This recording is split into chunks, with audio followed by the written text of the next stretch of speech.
Praise the Lord, ஹல்லேலூயா. ஆண்டவராகிய இயேசு கிறிஸ்து நாமத்திலே அன்போடு கூட வாழ்த்தி ஆசீர்வதிக்கிறேன். நீங்கள் அனைவரும் ஆசீர்வாதமாக இருப்பீர்களாக. இந்த காலையில் வந்திருக்கிற உங்களை கர்த்தர் ஆசீர்வதிப்பாராக. இந்த செய்தியை கேட்டுக்கொண்டிருக்கிற உங்களுக்கு கர்த்தர் நிறைவான பலனை கொடுப்பாராக. இங்கே சங்கீதத்திலிருந்து ஒரு வேத பகுதியை நாம் வாசித்து நாளை தியானிக்க போகிறோம். நாம் யாவரும் அறிந்திருக்கிறதான சங்கீதம் 16. இந்த 16ஆம் சங்கீதத்துடைய 8ஆம் வசனம் யாவரும் அறிந்திருக்கிற ஒரு வசனம் தான்.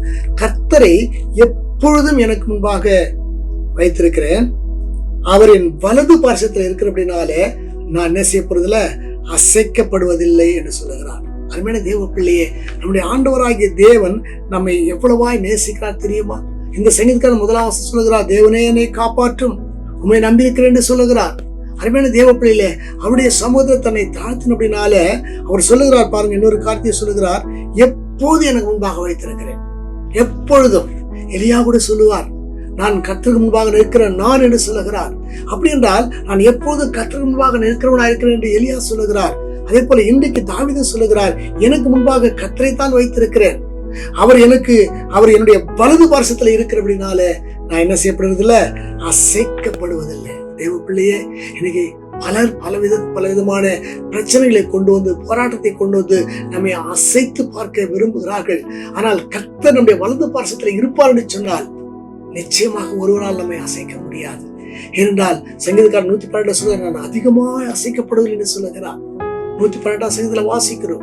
அருமையான தேவ பிள்ளையே, அப்ப தேவனாய் கர்த்தருடைய சமூகத்துல வருகிற பிள்ளைகள் அசைவதற்காக அல்ல, உறுதியாய் நிற்கிறவர்களாக, சீயோன் பர்வதத்தை போல உறுதியாக இருக்கிறவர்களாக காணப்படும்படிக்காய் கர்த்தர் வைத்திருக்கிறார். இந்த கால வேளையிலே தேவ சமூகத்தில் வந்திருக்கிற உங்களை கர்த்தர் அவ்வண்ணமாய் ஆசீர்வதித்து நடத்துவாராக.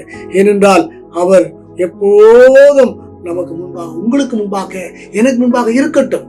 அப்படி இருக்கும் பொழுது அவர் நம்ம வலது பார்சலே வந்து வீற்றிருப்பார்.